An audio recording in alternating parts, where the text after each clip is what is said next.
Bem-vindos ao canal Moi. Desejo a todos momentos agradáveis e relaxantes ao ouvir as histórias. Meus pais não ajudam a pagar as contas médicas do meu filho, que faleceu enquanto ajudavam meu irmão em segredo, mas agora as coisas ficaram difíceis para eles. E eles merecem. Olá, pessoal! Eu tinha apenas 10 anos quando meus pais, Will e Sally, começaram a deixar meu irmão mais novo, William, em casa comigo. Não tínhamos muito, e eles trabalhavam o dia inteiro para ganhar a vida. Todos os dias, saíam de casa às 6 da manhã, me diziam o que haviam preparado para o café da manhã, almoço e jantar, e me davam instruções para cuidar do meu irmão. Todas as noites, voltavam às 10, sentavam-se para comer algo frio e ouviam meu relato sobre como foi o dia. Aos 12 anos, eles pararam de preparar o almoço e o jantar antes de sair para trabalhar. Aos 14, eu já era responsável por cozinhar todas as refeições, lavar as roupas e limpar a casa, tudo enquanto cuidava de William. Eu amava meus pais e entendia que eles precisavam trabalhar. Cuidar de William não era um fardo, porque ele era meu irmão mais novo, mas essas responsabilidades roubaram a minha infância. Também me tiraram a oportunidade de ter amigos. Sempre que meus colegas de classe me convidavam para sair, havia alguma tarefa me esperando em casa. Com o tempo, eles pararam de me convidar. Foi especialmente difícil no ensino médio. Naquela época, meus pais me chamaram para conversar e disseram que já era hora de eu arranjar um emprego para ajudar nas despesas e nas necessidades da casa. Eles me lembraram dos muitos sacrifícios que haviam feito para pagar pela minha educação até aquele ponto e disseram que era hora de aliviar a carga deles. Como eu disse, amava meus pais e entendia a situação financeira deles. Eu estava feliz em ajudar. No entanto, qualquer vida social que eu tinha desapareceu completamente. O pouco tempo livre que me restava, eu usava para estudar e me atualizar academicamente. Trabalhava para conseguir uma bolsa de estudos universitária e não podia me dar ao luxo de desacelerar. Felizmente, meus esforços deram resultado. Fui para a universidade com uma bolsa de estudos integral. Mesmo assim, meus pais esperavam que eu enviasse dinheiro para eles. Eu tinha que trabalhar não apenas para pagar minhas contas, mas também para ajudá-los com as deles.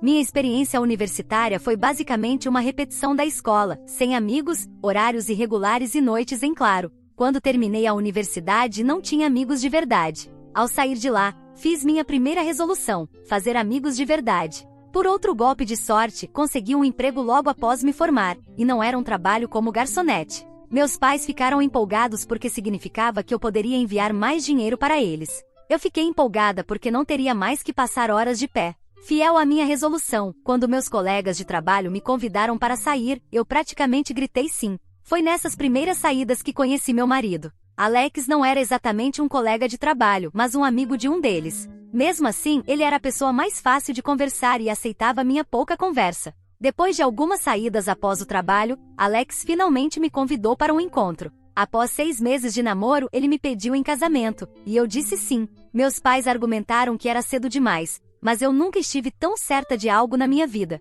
Alex era meu primeiro e único amor, e eu não podia esperar para passar o resto da minha vida com ele. Foi a melhor decisão que já tomei. Em uma manhã de abril, há 6 anos, me casei com o amor da minha vida, cercada de amigos e familiares. Embora eu estivesse começando minha própria família, meus pais ainda esperavam a mesada que eu sempre enviava para eles. Felizmente, Alex era compreensivo e não reclamava. No entanto, quando começaram a insinuar que também esperavam que Alex enviasse dinheiro para eles, estabeleci um limite. Era suficiente que esperassem que eu enviasse dinheiro até o dia da minha morte, mas esperar o mesmo de Alex, que já arcava com a maior parte das despesas da nossa família, não era apenas absurdo, mas completamente egoísta. E quanto ao William? Na idade dele, eu estava trabalhando como garçonete, fazendo tarefas domésticas, cuidando de crianças e estudando tudo ao mesmo tempo. Quando apontei isso para meus pais, eles disseram: bem, a razão pela qual você teve que trabalhar tanto foi para que William não tivesse que fazer o mesmo. Lembrei-os de que a razão pela qual me forçaram a trabalhar tão jovem foi para aliviar a carga deles.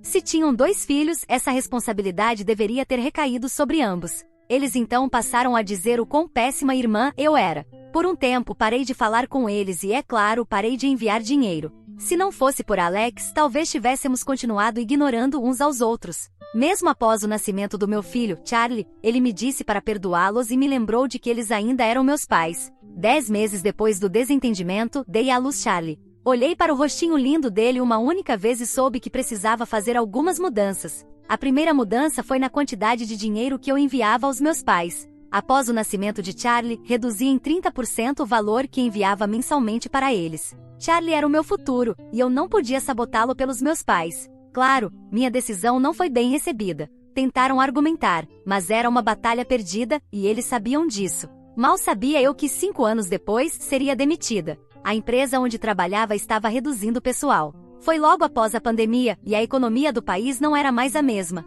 Muitas empresas estavam demitindo, o que dificultava encontrar um novo emprego, mesmo após meses de busca. Alex sugeriu que eu me tornasse dona de casa, e eu aceitei. Felizmente, quando disse aos meus pais que não haveria mais cheques mensais da minha parte, eles não reclamaram, embora estivessem muito descontentes. Mesmo com uma fonte de renda a menos, Alex, Charlie e eu continuamos felizes como nunca. Eu tinha tudo o que precisava bem ali, nos meus braços, os 2 homens donos do meu coração. A vida estava boa, até 2 meses atrás, quando meu mundo desabou. Charlie começou a se sentir fraco. Ele sempre parecia sem fôlego e às vezes, reclamava que seu coração batia rápido demais. Alex e eu dissemos para ele descansar mais e evitamos que brincasse muito. Então um dia, recebemos uma ligação da escola dizendo que ele havia desmaiado. Corremos para o hospital preocupados e o médico o diagnosticou com um transtorno de ritmo cardíaco chamado Síndrome de Wolff-Parkinson-White. Desde o momento em que ouvi o nome não gostei. O médico disse que a cirurgia era a única maneira de tratá-lo.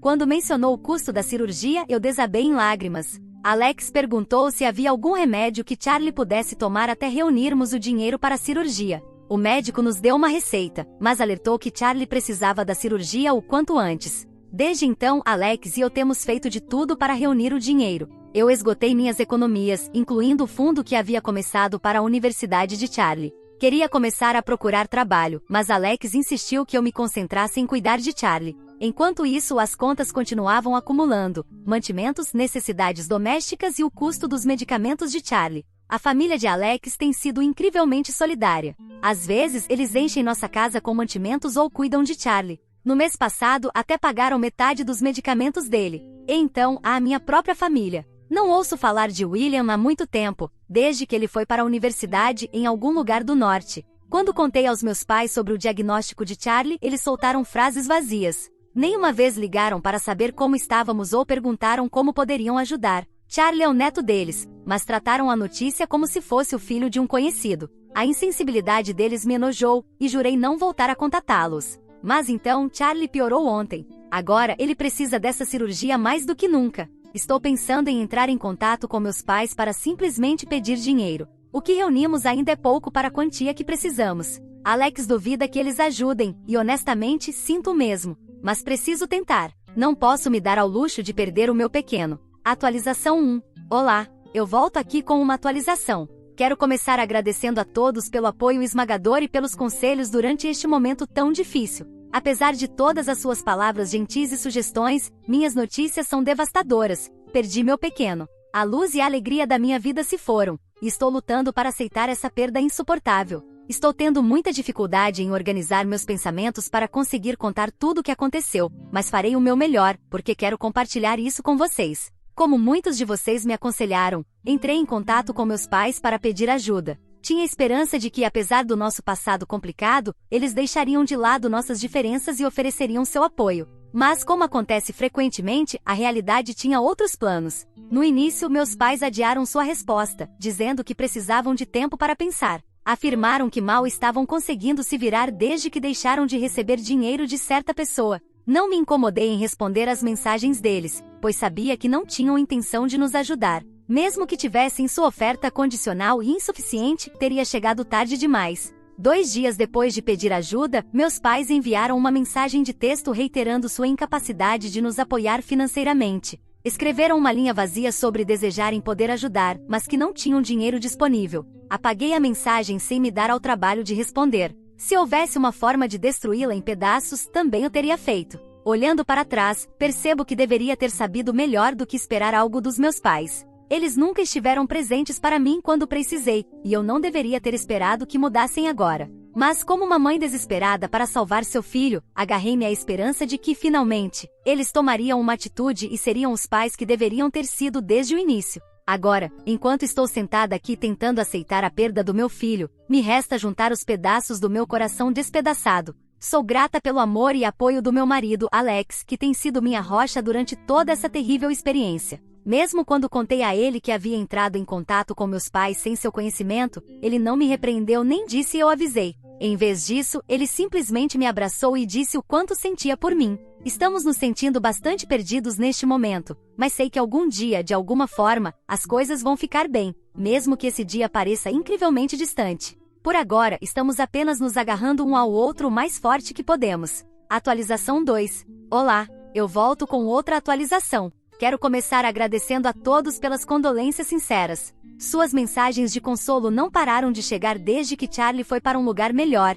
e devo dizer que elas significam um mundo para mim. Charlie era tudo para nós. Esta manhã, Alex e eu decidimos cremar nosso filho. Enquanto a maioria de suas cinzas foi enterrada no jardim dos fundos da casa dos pais de Alex, guardamos uma pequena parte conosco. É um pequeno consolo, mas ter uma parte dele perto de nós nos faz sentir que ele ainda está aqui, cuidando de nós. Vocês não vão acreditar em quem apareceu no enterro, meus pais. Ainda estou tentando processar isso. Eu não os convidei nem enviei informações sobre o evento, mas, de alguma forma, eles descobriram e tiveram a audácia de aparecer vestidos de preto, fingindo estar de luto, como se realmente se importassem. Era como se achassem que podiam chegar ali e interpretar o papel de avós amorosos. Eu estava furiosa. Queria confrontá-los, dizer o quão doloroso e hipócrita era vê-los ali. Como se atreviam a aparecer e fingir que se importavam com meu filho, quando deixaram claro que não queriam nos ajudar quando mais precisávamos. Mas Alex me impediu. Ele me lembrou que Charlie merecia um adeus em paz e que a presença dos meus pais não merecia estragar aquele momento. Então, mordi minha língua e me afastei. Não queria dar a eles a satisfação de pensar que ainda podiam me provocar. No entanto, quando tiveram a ousadia de se aproximar para oferecer suas condolências, eu simplesmente lhes dei as costas e me afastei, levando Alex comigo. Estou cansada deles. Quando precisei, escolheram não estar lá para mim. E agora, quando é tarde demais, querem fingir que se importam. Não, eu não acredito nisso. Para mim, eles não são mais meus pais, são apenas duas pessoas que compartilham o mesmo DNA comigo. Nunca poderei perdoá-los pelo que fizeram, e estou bem com isso. Estou bem em reconhecer que nosso relacionamento está além da reparação. Estou bem em seguir em frente e focar nas pessoas que realmente se importam comigo e com minha família. Por mais dolorosa que tenha sido a traição dos meus pais, a ausência de William doeu ainda mais. Meu irmão mais novo nem se deu ao trabalho de comparecer ao funeral, nem de fazer uma ligação ou enviar uma mensagem. Enviei inúmeras mensagens para ele quando Charlie estava doente e até informei sobre o enterro, mas ele não se deu ao trabalho de aparecer ou sequer enviar um cartão. A morte de Charlie deixou algo dolorosamente claro. As pessoas que eu chamava de família nunca me viram da mesma forma que eu as via. E a culpa é minha por esperar tanto delas. Atualização 3. Olá. Sinceramente não achei que voltaria tão cedo, mas acabo de fazer uma descoberta perturbadora e estou tendo dificuldades para processá-la. Na publicação que fiz há 3 meses, mencionei como não tinha notícias do meu irmão William havia muito tempo, e como sua ausência e falta de comunicação me machucaram ainda mais do que a falta de ajuda dos meus pais. Na minha mente imaginei que ele estava ocupado com o trabalho ou amigos ou algo do tipo. Nunca em 1 milhão de anos imaginei a verdade, que ele estava escondido, enganando nossos pais para financiar seu vício. Ontem à tarde fui ao shopping para sair de casa e tentar clarear a mente. Foi então que encontrei um amigo de escola do William, o Bob. Ele ficou feliz em me ver e começamos a conversar sobre os anos em que não tivemos contato. Ele não sabia sobre Charlie e sinceramente foi um alívio falar com alguém que não me olhava com pena ou perguntava constantemente como eu estava. Em algum momento da conversa, Bob perguntou sobre meus pais, especificamente se eles tinham encontrado um novo lugar para morar. Perguntei o que ele queria dizer, já que até onde eu sabia, meus pais ainda viviam na casa onde William e eu crescemos. Bob de repente ficou desconfortável e disse que não era lugar dele falar sobre isso. Foi então que fiquei preocupada. Me recusei a deixá-lo ir sem me dizer o que sabia. Finalmente ele cedeu e sugeriu que discutíssemos durante um café. Na cafeteria, Bob foi sincero. Ele me contou como ele e William começaram a usar drogas na universidade. Ambos desistiram antes do 2º semestre do último ano e se mudaram juntos para uma casa. Quando o dinheiro acabou, venderam roupas, sapatos e tudo o que puderam, mas isso ainda não era suficiente para alimentar o vício. Foi então que William teve uma ideia. Convenceu uma amiga a se arrumar e tirar algumas fotos. William enviou essas fotos aos nossos pais junto com uma carta, onde afirmava que tinha conhecido o amor da sua vida na universidade e que havia se casado após se formar. Ele inventou uma história sobre ter se mudado para a casa dos pais da esposa para cuidar deles, devido à saúde debilitada.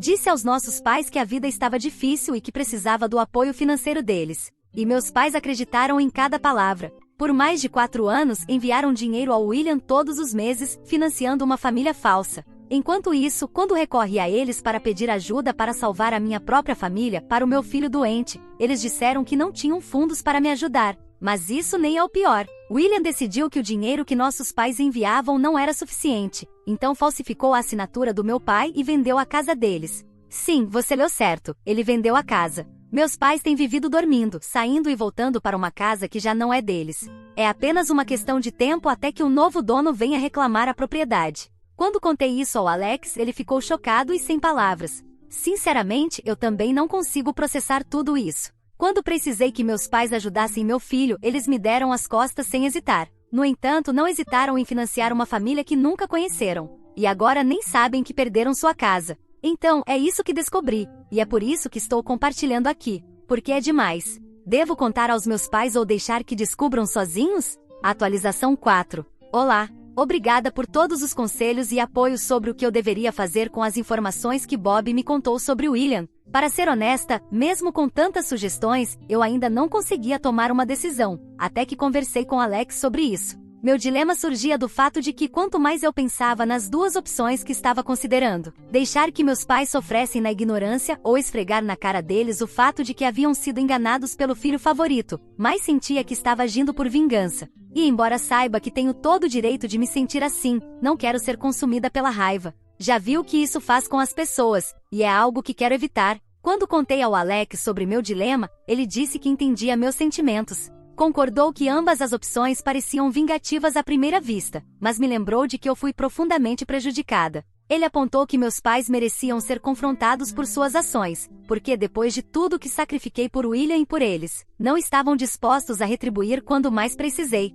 Alex disse algo que realmente ficou na minha mente. Talvez nunca saibamos se o dinheiro que eles poderiam ter enviado teria salvado Charlie. Mas o que sabemos é que deliberadamente eles deram as costas à nossa família. Escolheram não ajudar de forma alguma. Ele me disse que contar o que descobri com Bob e confrontar meus pais sobre a injustiça deles não era vingança, era simplesmente buscar justiça. Depois acrescentou que deixá-los na ignorância, para que enfrentassem a humilhação de descobrir que seu filho favorito vendeu a casa, poderia parecer vingativo, mas seria uma consequência apropriada para o comportamento deles. Alex até disse que eles mereciam algo 10 vezes pior. Quando ele disse isso, senti que uma linha turva de repente se esclarecia. Eu não estava buscando vingança, estava defendendo o que era certo. Esta manhã, fui até a casa dos meus pais. Levantei o assunto sobre William e a família que eles dizem que ele tem, mas que nunca me apresentou. Perguntei por que se recusaram a ajudar Charlie quando não tiveram nenhum problema em financiar a suposta família de William, uma família que nem sequer conhecem. Sabe o que eles responderam? Que a família do meu irmão estava acima da minha. E que além disso eu tinha dinheiro, o que havia economizado ao parar de enviar para eles. Vi vermelho. Eu tremia de tanta raiva que sabia que se não saísse dali, poderia fazer algo de que me arrependeria, algo que poderia causar dano físico a eles. O fato de eu sequer ter duvidado da minha decisão de confrontá-los, considerando quão frios eles são, pareceu absurdo naquele momento. Alex tinha razão. Eles merecem algo 10 vezes pior do que eu havia planejado para eles. Merecem fracassar, e fracassar miseravelmente. Mas antes que isso aconteça, quero que experimentem um pouco do próprio veneno. Atualização 5. Olá! Hoje foi um dia intenso. Hoje foi o aniversário da minha mãe, ou melhor, da mulher que não merece ser chamada de minha mãe. Permitam-me reformular. Hoje foi o aniversário de Sally. Desde que me lembro, ela sempre celebrou seu aniversário da mesma maneira. Convida todos os membros da família que vivem na cidade para uma reunião 100% familiar, com uma apresentação dramática de presentes, onde quem entrega o presente deve fazer um pequeno discurso. E mesmo este ano, ela não decepcionou. Recebi o convite pelo correio 2 dias depois de ter confrontado meus pais sobre a família falsa de William. O convite era para Alex e para mim participarmos da celebração. Esta manhã, vesti um lindo vestido preto, e Alex colocou seu terno. Já havia contado a ele o que planejava fazer, e meu doce marido estava completamente de acordo. Também contei a ele sobre a resposta ridícula que Willie e Sally me deram. Quando chegamos, a maioria dos familiares ficou surpresa ao nos ver, considerando que ainda estamos de luto. Aguentamos as conversas superficiais e desconfortáveis até que chegou o momento de apresentar os presentes para a chamada homenageada. Quando chegou nossa vez, entreguei nosso presente e uma foto da casa onde William estava vivendo desde que abandonou a universidade. Também incluímos documentos e os detalhes do grande plano dele para enganar Willie e Sally, fazendo-os acreditar que ele tinha uma família. Incluímos também a informação sobre a venda da mesma casa em que estávamos. Não me contive. Fiz questão de que todos soubessem sobre o adorado William, que estava vivendo uma mentira e enganando os próprios pais por anos. Contei a história do meu filho Charlie e de como meus pais me deram as costas quando precisei de ajuda financeira para salvá-lo, tudo para financiar o vício do meu irmão. Quando terminei, Alex deu um passo à frente e disse, com toda clareza, que não queria mais vê-los perto de nós. Declarou que havíamos terminado com eles, e que eles podiam correr atrás do filho favorito e lidar com as consequências da verdade. Will e Sally caíram em lágrimas, mas o tempo para compaixão já havia passado há muito tempo. Não apenas mostramos a todos quem eles eram, como também revelamos a eles quem era o filho deles. Se você está se perguntando como me senti bem. Foi bom confrontá-los e expor sua hipocrisia. Foi bom me defender e defender minha família. E foi bom me afastar, sabendo que estava deixando essa toxicidade para trás. Edição. Desde que comecei a escrever esta atualização, recebi várias mensagens. Algumas eram dos meus pais, pedindo para nos encontrarmos e conversarmos, mas não respondi. Acho que já dissemos tudo o que precisávamos dizer um ao outro. Eu os bloqueei e segui em frente. Também recebi mensagens de outros familiares. Até agora todos me enviaram mensagens dizendo que lamentavam muito minha perda e que meus pais foram idiotas. É bom saber que há pessoas do meu lado. Atualização 6. Olá! Para quem está se perguntando o que aconteceu com meus pais e a casa, aqui vai a atualização. Não falei com eles, mas não é difícil descobrir tudo o que aconteceu, já que a história dos meus pais é a fofoca da família. Eles não perderam a casa porque obviamente a assinatura foi falsificada e a venda que meu irmão organizou não era legal. No entanto, meu irmão sim está encrencado por isso, mas não com meus pais, porque eles se recusaram a processá-lo ou apresentar queixa. Afinal, ele é o filho especial deles. Mesmo assim, ele teve que entrar em um programa de reabilitação pago pelos meus pais. E sim, eu os chamo de pais aqui para facilitar a leitura. Como alguns disseram na minha postagem anterior, a reabilitação foi uma ordem do juiz para evitar que ele fosse para a prisão. Embora meus pais não tenham apresentado queixa, a justiça pode perseguir acusações criminais contra ele, e foi exatamente o que aconteceu. Faz parte do acordo que ele aceitou. Além disso, há uma ação movida pela pessoa que comprou a casa, que não ficou nada contente ao descobrir que a casa não existia e que meu irmão ficou com parte do dinheiro. Ele só havia pago parte da casa. Embora uma parte de mim ache que o comprador foi um tolo por pagar tão pouco, provavelmente acreditando que era uma pechincha, também acredito que o processo contra meu irmão é bem merecido. O resultado é que chegaram a um acordo, e meus pais também estão pagando por isso. Eles poderiam deixar meu irmão arcar com todos os problemas dele, mas não. Eles têm que estar lá por ele pagando pelos erros dele, mesmo não sendo diretamente responsáveis e nem tendo sido obrigados a cobrir os custos do desastre. Pelo que disseram a outros familiares, eles não podem abandonar o filho no momento mais baixo da vida dele. Eu queria que o karma os atingisse mais forte, tão forte que os trouxesse de volta à realidade. Mas vendo essa atitude dos meus pais, não acho que nem mesmo um trem em alta velocidade atingindo-os diretamente os acordaria desse mundo de fantasia. Um mundo onde meu irmão merece todo o esforço que eles fazem por ele. Atualização 7. Olá! Meus pais tiveram que vender a casa, e meu irmão provavelmente voltou a usar drogas. Passaram-se meses e tudo estava tranquilo, por isso não havia feito novas atualizações, apesar de ter recebido muitos pedidos para isso. Meu irmão havia saído da reabilitação, e até onde eu sabia de forma indireta, tudo estava normal. No entanto, há alguns meses, meus pais voltaram para casa e descobriram que haviam sido roubados. Várias coisas de valor foram levadas. Não é difícil imaginar quem poderia ter feito algo assim, e ele não estava sozinho. Meus pais descobriram, graças às câmeras de segurança de um vizinho, que meu irmão e alguns amigos estavam carregando um carro com os pertences deles. E não, eles não fizeram uma denúncia à polícia. Eles têm dito aos familiares que, com tudo o que aconteceu recentemente, não podem mandá-lo para a prisão. Segundo eles, se alguém o denunciar, ele poderá passar muito tempo preso, já que esta não seria sua primeira ofensa. Mesmo nossos familiares insistiram que eles deveriam apresentar uma denúncia, independentemente de tudo. Disseram que isso não deveria ser apenas pelas coisas roubadas, mas porque ele provavelmente usaria tudo o que roubou para voltar ao vício. Mas meus pais continuam se recusando e querem encontrá-lo para trazê-lo de volta para casa. Assim, meu irmão os deixou com dívidas e com uma casa saqueada, o que os obrigou a vendê-la e se mudar para um lugar menor. Não conheço o local, mas não consigo imaginar algo menor que a casa onde cresci. Nunca tivemos muito, então nossa casa sempre foi modesta. Algo interessante é que o comprador da casa foi o mesmo que meu irmão tentou enganar antes. Ele fez uma oferta aos meus pais, a única que receberam. Como isso os ajudaria a pagar a dívida com ele, além de precisarem de dinheiro rápido para quitar contas, decidiram aceitá-la. Essas são as coisas que têm acontecido com meus pais. Sei que esta atualização é um pouco amarga em certos aspectos, e talvez o que tenho para contar não esteja relacionado, mas me deixa feliz. Não quero fazer outra atualização apenas para dizer que estou grávida. Vocês não sabem o quanto isso me faz feliz, especialmente depois de tudo que passamos nos últimos tempos. Atualização 8. Olá! Meus pais venderam novamente a casa e se mudaram para fora da cidade porque meu irmão foi condenado a 15 anos de prisão. Meus pais estavam procurando por ele, pagando até mesmo um investigador particular, mas foi difícil encontrá-lo. Finalmente, ele foi preso por roubo à mão armada, utilizando a arma para atirar na perna da pessoa que ele roubou. Felizmente, essa pessoa não morreu porque, embora eu não a conheça, ninguém merece carregar as consequências dos erros do meu irmão. Meus pais venderam a última casa que tinham e se mudaram para mais perto do local onde meu irmão cumprirá sua sentença. Sinceramente, isso é um alívio para mim, porque com um bebê recém-nascido, não vou mentir, tê-los longe é o melhor para todos. Meus pais têm dito aos familiares que se mudaram porque aqui, de qualquer forma, não têm um bom futuro e querem estar perto do meu irmão. É como se esperassem que em 15 anos ele saia reabilitado, mas não serei eu quem destruirá suas ilusões. Talvez eles aprendam durante esse tempo, ou talvez apenas quando for tarde demais. O que você achou dessa história? Fique à vontade para deixar seu comentário para que o Moi saiba. Agora, vamos juntos para a próxima história. História 2.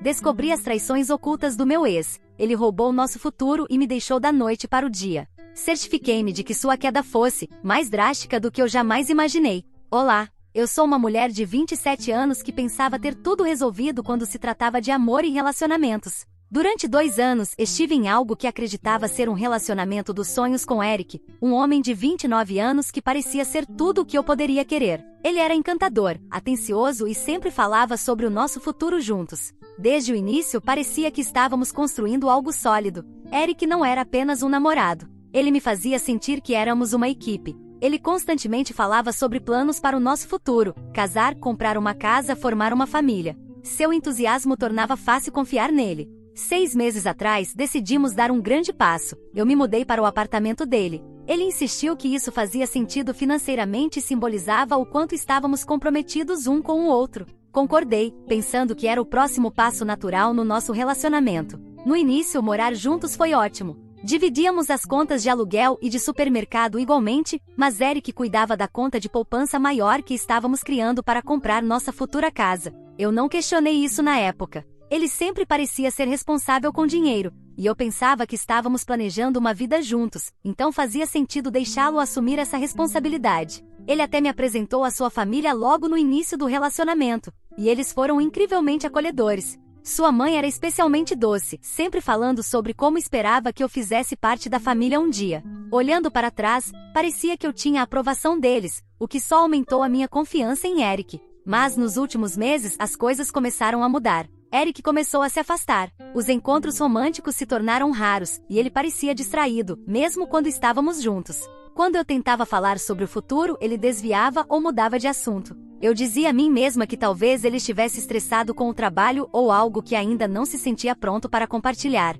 Então veio a briga. Não foi nem por algo sério, apenas por um cesto de roupa fora do lugar. Eric explodiu, gritando comigo de uma forma completamente fora do seu caráter. Fiquei atonita. Ele saiu do apartamento e não voltou por horas. Depois disso, tudo só piorou. Nas semanas seguintes, Eric estava distante, frio e evitava qualquer interação. Ele mal falava comigo e quando fazia, era de forma curta e ríspida. Eu me sentia como se estivesse vivendo com um estranho. Continuava me perguntando o que tinha feito de errado, mas todas as minhas tentativas de fazê-lo se abrir eram recebidas com silêncio. Até que uma noite tudo desmoronou. Eric chegou em casa e do nada, disse que estava terminando o nosso relacionamento. Ele não me deu uma razão concreta, apenas uma vaga desculpa sobre precisar de espaço. Fiquei devastada. Esse era o homem que passou 2 anos falando sobre para sempre comigo, e agora estava jogando tudo fora sem ao menos uma explicação. Supliquei para que ele me dissesse o que havia acontecido, pelo menos para ter alguma clareza. Ele se recusou, dizendo que não era sobre mim e que já tinha tomado sua decisão. O que tornou tudo pior foi a frieza dele. como se já tivesse superado tudo mentalmente. Então ele deixou mais uma bomba. Eu tinha uma semana para sair do apartamento dele. Eu não tinha para onde ir, nenhum plano B, e minha família não morava por perto para ajudar. Senti-me completamente perdida. Na manhã seguinte, acordei e descobri que Eric tinha arrumado suas coisas e ido embora. Sem bilhete, sem despedida, apenas um armário vazio e o silêncio. Fui deixada sozinha para correr atrás de onde morar, enquanto ainda tentava processar a dor do término. Alguns dias depois, descobri a verdade através de um amigo em comum. Eric estava saindo com outra pessoa, sua colega de trabalho, Stephanie, há meses. Aparentemente, o relacionamento deles já acontecia muito antes de ele começar a se afastar de mim. Mas isso não era tudo. Quando tentei acessar a conta de poupança conjunta que Eric gerenciava, descobri que ela havia sido esvaziada. Tudo que tínhamos guardado para o nosso futuro havia desaparecido. Ele não apenas me traiu emocionalmente, mas também me deixou financeiramente arrasada. Eu não sabia por onde começar a reconstruir minha vida. Perder Eric doía, mas a traição doía ainda mais. Eu tinha confiado nele com tudo, meu coração, minha casa e minhas finanças. E ele me deixou sem nada. Mas uma coisa ficou clara, eu não iria deixá-lo sair ileso dessa situação. Decidi lutar, tomar as rédeas da minha vida novamente. Se Eric achava que podia me trair e seguir em frente sem consequências, estava prestes a descobrir que estava muito enganado. Atualização 1. Olá. Quando Eric desapareceu, fiquei desesperada, não apenas por um novo lugar para morar, mas também por respostas. Minha melhor amiga, Clara, foi meu pilar durante aqueles primeiros dias caóticos. Ela apareceu com café e uma mala cheia de cobertores extras, no momento em que eu mais precisava, enquanto eu desembalava as poucas coisas que tinha no quarto de hóspedes do apartamento dela. Começamos a juntar as peças. Meu primeiro instinto foi entrar em contato com Eric. Eu não queria brigar ou implorar, só queria um encerramento. Mas todas as mensagens que enviei foram ignoradas ou respondidas de forma curta e desdenhosa. As chamadas iam direto para a caixa postal. Era como se eu tivesse sido apagada da vida dele da noite para o dia. Clara sugeriu que eu deixasse para lá, mas eu não conseguia me livrar da sensação de que algo não estava certo. Foi então que as peças começaram a se encaixar. Um amigo em comum, que tinha ficado em silêncio durante o término, finalmente me procurou. Ele confirmou que Eric estava saindo com Stephanie, uma colega de trabalho que eu tinha conhecido 1 ou 2 vezes, havia pelo menos 4 meses. Não era um caso passageiro ou algo que começou depois que terminamos. Ele estava me traindo durante quase metade do nosso relacionamento. Eu não queria acreditar, mas então Clara me mostrou algo no celular dela. Eric e Stephanie haviam assumido publicamente o relacionamento nas redes sociais. Havia fotos deles em um resort à beira-mar, com legendas como "Escapada perfeita com meu amor". As datas coincidiam desconfortavelmente bem com o dinheiro desaparecido do nosso fundo para casa. Eu sabia que precisava agir, mas não sabia por onde começar. Clara sugeriu que eu falasse com um advogado para ver se havia alguma chance de recuperar o dinheiro que Eric havia retirado da conta. A consulta foi um choque. Como tudo estava no nome dele e não éramos casados, o advogado explicou que seguir com uma ação legal seria caro e provavelmente infrutífero. Mesmo assim, ele me aconselhou a documentar tudo, caso algo surgisse mais tarde. O próximo passo foi limpar minha vida. Passei pelas minhas redes sociais e apaguei todos os vestígios de Eric, todas as fotos, todas as postagens marcadas, todas as legendas melosas sobre como eu era sortuda por tê-lo. Enquanto fazia isso, conhecidos curiosos começaram a inundar minha caixa de entrada com perguntas. Alguns estavam genuinamente preocupados, mas outros pareciam mais interessados no drama. Uma mensagem em particular me atingiu em cheio. A mãe de Eric, que uma vez me disse que não via a hora de eu entrar para a família, enviou um breve e frio texto. Ela disse que sentia muito pelo que aconteceu, mas que não queria se envolver porque era muito complicado. Parecia mais uma porta se fechando. Clara continuava me lembrando de focar nos fatos, não nas emoções. Então comecei a investigar. Passei por e-mails e mensagens antigas, procurando qualquer coisa que pudesse ser útil. Foi quando encontrei um e-mail de Eric, escrito meses atrás, detalhando como gerenciaríamos nossa poupança conjunta. Estava claro, nas palavras dele, que eu havia contribuído tanto quanto ele, mesmo que a conta estivesse no nome dele. Com esse e-mail em mãos, considerei meu próximo passo. Parte de mim queria avisar Stephanie sobre o tipo de homem com quem ela estava. Outra parte se perguntava se valeria a pena gastar minha energia com isso. Recorri à internet em busca de conselhos, postando anonimamente em um fórum de relacionamentos. As respostas foram esmagadoras. A maioria das pessoas me encorajou a entrar em contato com Stephanie, não por vingança, mas porque ela merecia saber a verdade. A decisão quase foi tomada por mim quando esbarrei com Eric e Stephanie em uma cafeteria perto do apartamento de Clara. Eles estavam sentados perto da janela, rindo e agindo como se nada estivesse errado. Eric congelou ao me ver. Em vez de me reconhecer, ele se virou para Stephanie, sussurrando algo no ouvido dela. Ela olhou para mim, com o sorriso vacilando por um segundo antes de desviar o olhar. Esse encontro solidificou minha determinação. A reação de Stephanie não foi apenas constrangedora, foi suspeita, como se ela não soubesse toda a história. Clara e eu passamos o resto do dia redigindo uma mensagem. Não era emocional nem acusatória, apenas um relato claro e factual do que havia acontecido, com capturas de tela das mensagens e aquele e-mail sobre a poupança. Hesitei antes de enviar. E se ela não acreditasse em mim? E se isso piorasse tudo? Clara me lembrou que a verdade era verdade, e o que Stephanie faria com isso era decisão dela. Então, enviei. A espera por uma resposta foi angustiante. Quando Stephanie finalmente respondeu, seu tom era defensivo. Ela me acusou de tentar arruinar o relacionamento dela e afirmou que Eric já havia contado tudo a ela. Mas notei algo nas palavras dela, um toque de dúvida. Respondi com mais provas e deixei por isso mesmo. Por um tempo houve silêncio absoluto. Então, comecei a notar as postagens de Stephanie nas redes sociais se tornando enigmáticas, com frases vagas sobre confiança e traição, fotos com amigos, mas nenhuma com Eric. Parecia que as sementes da dúvida haviam sido plantadas. Eu não sabia aonde isso levaria, mas uma coisa era certa. A fachada perfeita de Eric estava começando a rachar, e eu não ia deixá-lo varrer tudo para debaixo do tapete. Isso era apenas o começo. Atualização 2. Olá.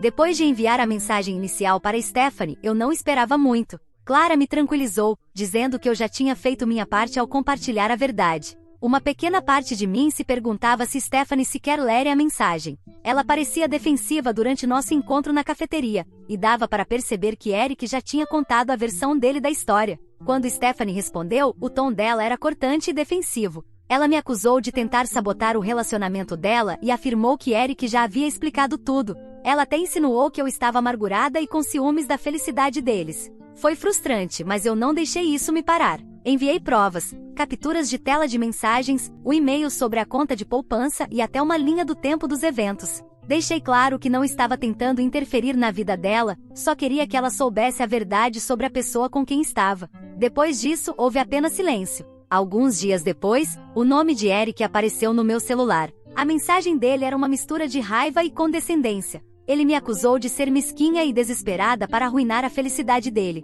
Alegou que eu estava inventando mentiras porque não conseguia aceitar que ele tinha seguido em frente. Eu não respondi. Clara me lembrou que engajar com ele só pioraria as coisas. Por volta dessa época, as postagens de Stephanie nas redes sociais começaram a mudar. Ela passou a publicar citações enigmáticas sobre confiança e traição. Havia menos fotos dela com Eric, e os comentários nas postagens ficaram visivelmente diferentes. Alguns amigos perguntavam se estava tudo bem, enquanto outros deixavam palavras vagas de encorajamento. Então, começaram a chegar mensagens de amigos em comum. Pessoas com quem eu não falava há semanas queriam saber o que tinha acontecido. Quando contei, muitos ficaram chocados. Alguns admitiram que duvidaram de mim no início, mas agora acreditavam na minha versão da história. Foi gratificante saber que as pessoas finalmente estavam vendo a verdade, mas nem todos foram solidários. Alguns amigos de Eric me acusaram de ser vingativa, dizendo que eu deveria seguir em frente e parar de prejudicá-lo. Eles me pintaram como uma ex-amarga que não conseguia aceitar o término.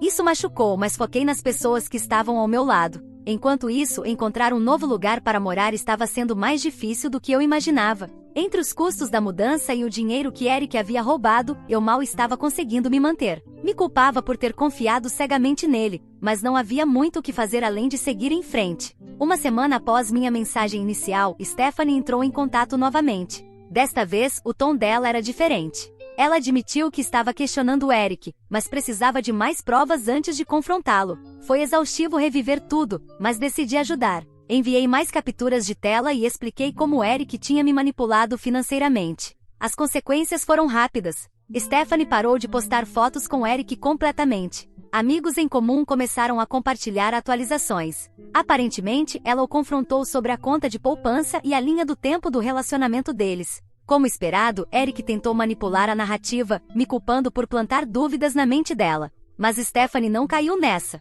O golpe final veio quando Stephanie descobriu, por conta própria, provas das mentiras de Eric. Não sei o que ela encontrou, mas foi o suficiente para que ela terminasse tudo. Ela o bloqueou nas redes sociais e começou a postar fotos com amigos, sugerindo um recomeço. Eric não lidou bem com isso. Outra mensagem dele apareceu no meu celular, cheia de raiva e autopiedade. Ele me acusou de arruinar o relacionamento dele e destruir sua reputação.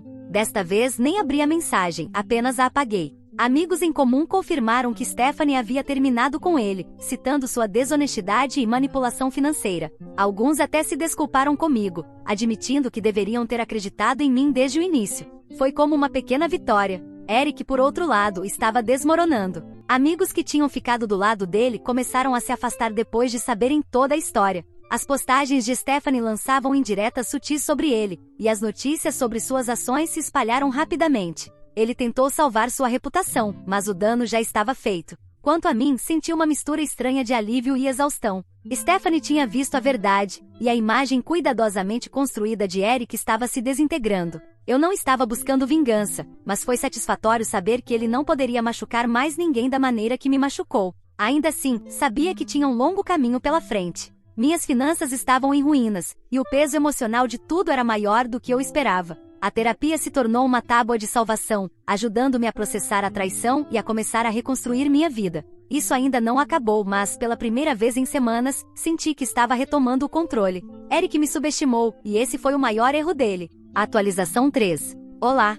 Stephanie não ficou em silêncio por muito tempo após terminar com Eric. Cerca de uma semana depois, amigos em comum começaram a me procurar, dizendo que ela estava compartilhando o lado dela da história. Ela revelou como Eric havia mentido sobre a linha do tempo do relacionamento deles, minimizado sua manipulação financeira e tentado me culpar pelos problemas deles. As pessoas ficaram chocadas, especialmente aquelas que haviam duvidado de mim antes. A reputação de Eric estava sendo abalada, e isso não parou por aí. Stephanie o bloqueou em todas as plataformas de redes sociais, mas suas postagens não eram nada sutis. Ela compartilhava citações inspiradoras sobre amor próprio e afastar pessoas tóxicas, e seus amigos enchiam os comentários com apoio. As implicações eram claras para qualquer pessoa que a conhecesse. Não demorou muito para que a história sobre o dinheiro que Eric tirou do fundo de poupança começasse a se espalhar. Uma amiga de Stephanie deixou escapar que parte desse dinheiro havia financiado uma luxuosa viagem de férias que ela e Eric fizeram pouco antes do nosso término. Saber disso me fez ferver de raiva, mas também solidificou a imagem de como ele era descuidado e egoísta. Enquanto isso, Eric estava desesperado tentando controlar a narrativa. Ele começou a dizer às pessoas que eu era pegajosa e exageradamente dramática, tentando me pintar como a ex-amarga que não conseguia seguir em frente. Alguns amigos em comum me procuraram, claramente divididos. Alguns queriam permanecer neutros, mas outros se desculparam por terem acreditado nas mentiras dele. A disposição de Stephanie em compartilhar o que havia passado virou o jogo. O círculo de amigos dela era maior e mais vocal do que o de Eric, e as pessoas começaram a se afastar dele. Até a família dele se envolveu. A mãe de Eric, que antes havia se recusado a falar comigo após o término, me ligou inesperadamente. Ela admitiu que suspeitou que algo estava errado quando Eric terminou as coisas de forma tão abrupta. Disse que não quis interferir na época, mas agora se sentia culpada por ter ficado em silêncio. Ouvir isso foi como uma pequena vitória. À medida que mais pessoas se voltavam contra Eric, ele ficava mais desesperado. Ele começou a me enviar mensagens novamente, desta vez me acusando de arruinar a vida dele. Em um e-mail exigiu que eu parasse de arrastar o nome dele pela lama. Eu não respondi de imediato, mas depois de algumas mensagens, resolvi responder. Calmamente apontei que as consequências que ele estava enfrentando não eram por causa de nada que eu fizera, mas resultado de suas próprias escolhas. Após isso, o bloqueei em todas as plataformas. Durante todo esse processo, a terapia se tornou um divisor de águas para mim. Minha terapeuta me ajudou a perceber que as ações de Eric não refletiam meu valor, mas sim as inseguranças e o egoísmo dele. Quanto mais eu processava tudo, menos poder a traição dele tinha sobre mim. Stephanie me procurou uma última vez. Ela me agradeceu por expor a verdade e se desculpou por ter duvidado de mim inicialmente. Nós não nos tornamos exatamente amigas, mas havia um entendimento mútuo. Agora, ela parecia genuinamente grata por ter escapado da manipulação de Eric antes que as coisas piorassem. Nem todo mundo lidou com a situação de forma madura, no entanto.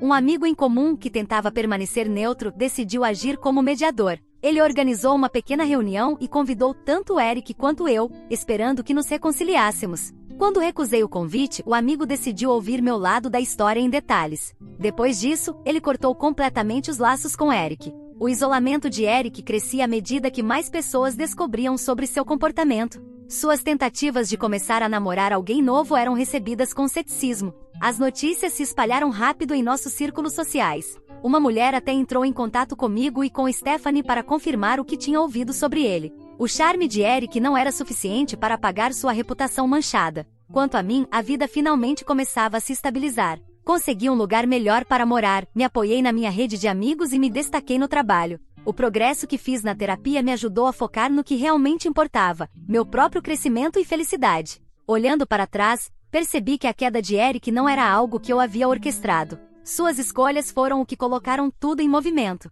Embora fosse satisfatório vê-lo enfrentar as consequências, não era minha responsabilidade consertá-lo ou protegê-lo da verdade. Este capítulo da minha vida estava se encerrando, e pela primeira vez em muito tempo, eu me sentia pronta para seguir em frente. Atualização 4. Olá! Conseguir meu próprio apartamento foi a maior vitória depois de tudo o que aconteceu com Eric. O lugar não era nada luxuoso, um aconchegante apartamento de um quarto, com pisos de madeira antigos e vista para o estacionamento, mas era meu. Mudar foi caótico, mas Clara reuniu um grupo de amigos para ajudar. No final do dia, estávamos sentados no chão, comendo comida delivery e rindo sobre como eu, sem querer, tinha embalado meus sapatos junto com os utensílios de cozinha. Foi a primeira vez em meses que me senti realmente em paz. No trabalho, as coisas tomaram um rumo surpreendente. Eu vinha me dedicando muito ao meu emprego como forma de me manter ocupada, e isso deu resultado. Meu chefe me chamou para conversar e ofereceu uma promoção. O aumento salarial foi transformador, me deu a estabilidade financeira que eu precisava desesperadamente e um impulso na confiança que eu nem sabia que estava faltando. Usei parte do meu primeiro salário para comprar um tapete amarelo vibrante para a sala de estar. Era algo alegre, um símbolo de recomeço. Com o peso financeiro diminuindo, voltei meu foco para reconstruir minha vida social. Durante meu relacionamento com Eric, deixei muitas amizades de lado. Agora estava fazendo um esforço para me reconectar a almoços, cafés, noites de jogos. Era como redescobrir pedaços de mim mesma que havia perdido ao longo do caminho. Com um pouco de encorajamento de Clara, voltei cautelosamente às redes sociais. No início não postei muito, apenas pequenas atualizações sobre como estava me adaptando ao novo apartamento e passando tempo com amigos. A resposta foi extremamente positiva. Pessoas que estavam na periferia da minha vida começaram a me procurar, oferecendo apoio ou apenas para colocar a conversa em dia. Um dia, enquanto rolava as notificações, um pedido de amizade apareceu. Era de Eric. Não pensei duas vezes antes de apertar o botão de bloqueio. A audácia dele em tentar se reconectar depois de tudo que tinha feito era quase risível. Enquanto isso, Stephanie parecia estar prosperando. Através de amigos em comum, ouvi dizer que ela estava namorando alguém novo. Suas postagens sugeriam um novo começo, com legendas sobre deixar o passado para trás e encontrar felicidade novamente. De vez em quando, havia uma indireta sutil para Eric, como uma foto com seu novo namorado marcada com a frase: "Quando você finalmente faz um upgrade." Eric, por outro lado, havia se tornado oficialmente um pária social. Um amigo em comum organizou uma festa e não o convidou, uma escolha deliberada que todos notaram. Aparentemente, Eric tentou perguntar o motivo e recebeu uma resposta direta sobre seu comportamento. Apesar do caos que Eric deixou para trás, comecei a sentir que minha vida estava entrando nos eixos. Consultei um advogado novamente sobre o dinheiro que Eric havia roubado, mas, ao avaliar o custo emocional contra a probabilidade de sucesso, decidi deixar para lá. A terapia me ensinou a escolher minhas batalhas, e essa não valia a pena reabrir velhas feridas. Falando em terapia, alcancei um marco importante ao me formar após vários meses de sessões. Minha terapeuta me encorajou a continuar escrevendo no meu diário e a me apoiar na minha rede de suporte, mas disse que eu estava em um lugar forte o suficiente para seguir em frente sozinha. Para comemorar, decidi começar a pintar. Tudo começou como uma forma de preencher as noites quietas, mas rapidamente se tornou algo mais. Havia algo terapêutico em espalhar cores em uma tela sem regras ou expectativas. Até me inscrevi em uma aula comunitária, onde conheci pessoas que compartilhavam o mesmo entusiasmo pela criação. Conforme me sentia mais confortável na minha nova vida, comecei a experimentar o mundo dos encontros novamente. Não estava procurando nada sério, apenas testando as águas.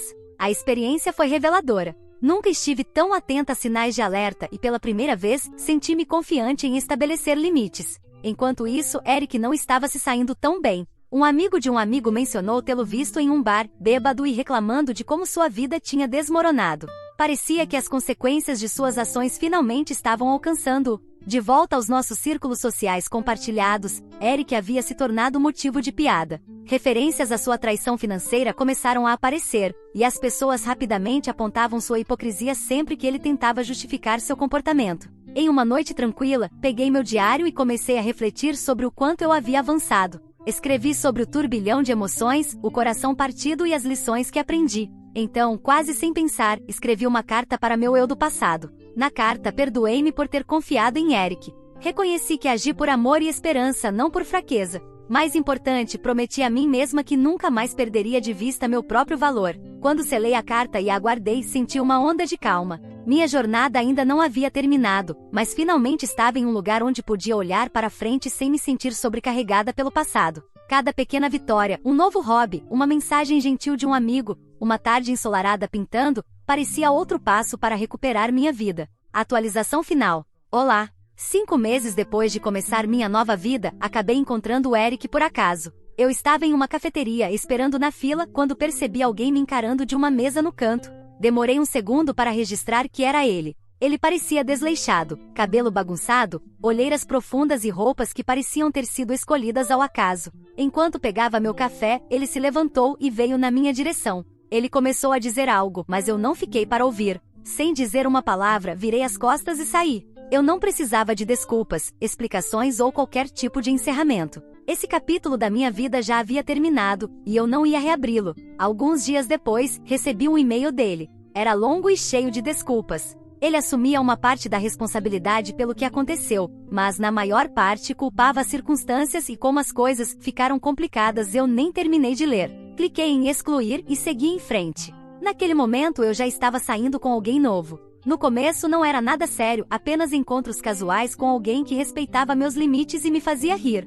Com o tempo, isso se transformou em algo mais. Ele não fazia promessas grandiosas nem tentava me impressionar, apenas aparecia de forma consistente e me tratava com gentileza. Era algo refrescante e me lembrava de como um relacionamento saudável deveria ser. Stephanie também estava prosperando. Por meio de amigos em comum e redes sociais, fiquei sabendo que ela conseguiu uma grande promoção no trabalho e estava namorando alguém que parecia adorá-la. Suas postagens estavam cheias de fotos de viagens e legendas motivacionais sobre crescimento e resiliência. Era claro que ela havia deixado o caos com Eric para trás e estava vivendo sua melhor vida. Eric, por outro lado, estava lutando. Rumores começaram a circular de que ele havia perdido o emprego. Desempenho ruim e problemas financeiros aparentemente eram os culpados, e ele havia queimado pontes demais para encontrar apoio. Sua imagem, antes impecável, agora estava manchada, e ele parecia estar desmoronando tanto profissionalmente quanto pessoalmente. À medida que minha vida continuava a melhorar, decidi compartilhar minha jornada nas redes sociais. Escrevi uma postagem sobre superar traições e encontrar força após o caos. Não mencionei nomes nem incluí detalhes específicos sobre Eric, mas a mensagem ressoou. Comentários de amigos e conhecidos começaram a chegar, elogiando minha força e dizendo que encontraram inspiração nas minhas palavras. Isso me deu uma sensação de empoderamento, transformar minha dor em algo positivo. Algumas pessoas que se distanciaram durante o drama começaram a se reaproximar. Pediram desculpas por não terem acreditado em mim antes ou por terem ficado em silêncio quando deveriam ter me apoiado. Aos poucos, reconstruí essas conexões, fortalecendo ainda mais minha rede de apoio. Sentindo uma vontade de retribuir, comecei a fazer trabalho voluntário em um abrigo local. O que começou como uma forma de preencher o tempo rapidamente se tornou uma parte significativa da minha rotina. Ajudar os outros me lembrou de quão longe eu havia chegado e me deu um senso de propósito que ia além da minha própria recuperação. Em uma noite decidi revisar uma antiga caixa de cartas e lembranças do meu tempo com Eric, bilhetes de amor, ingressos de cinema e fotos, todos lembranças do que um dia foi. Em vez de guardar essas coisas, decidi que era hora de deixar tudo para trás. Queimei tudo em uma espécie de cerimônia particular. Assistir as chamas consumirem o passado foi como tirar um peso dos ombros. Minha carreira também estava prosperando. Meu trabalho árduo foi reconhecido em um boletim informativo da empresa, destacando-me como exemplo de resiliência e dedicação. Foi um momento de orgulho, e eu comemorei com um jantar sofisticado e um novo traje para o trabalho. A tentativa final de Eric de entrar em contato comigo veio na forma de outra mensagem. Desta vez, era um pedido de desculpas curto, cheio de arrependimento e que soava como remorso genuíno. Eu não li além da primeira linha. Não havia motivo para revisitar aquela parte da minha vida, então excluí a mensagem sem hesitação. Inspirada pela minha jornada, decidi compartilhar minha história completa no Reddit. A resposta foi avassaladora. Pessoas de todos os lugares compartilharam suas próprias experiências, ofereceram apoio e me elogiaram por como lidei com tudo. Foi um lembrete de que eu não estava sozinha e que minha história poderia ajudar outros a encontrarem sua força. Com meu passado firmemente deixado para trás, comecei a planejar uma viagem solo para o exterior. Parecia a forma perfeita de celebrar minha independência e crescimento. Uma semana em uma nova cidade, explorando, conhecendo pessoas e criando memórias nos meus próprios termos, era exatamente o que eu precisava. Enquanto fazia as malas para a viagem, tirei um momento para refletir sobre o quanto havia progredido. O que começou como um coração partido e uma traição se transformou em uma jornada de autodescoberta e empoderamento. Eu não era mais definida pelo que aconteceu comigo. Em vez disso, me orgulhava de como havia reconstruído minha vida, mais forte e mais confiante do que nunca. Isso não era apenas o fim de um capítulo, mas o começo de algo novo. Eu estava pronta para o que viesse a seguir, sabendo que tinha força para enfrentar qualquer coisa.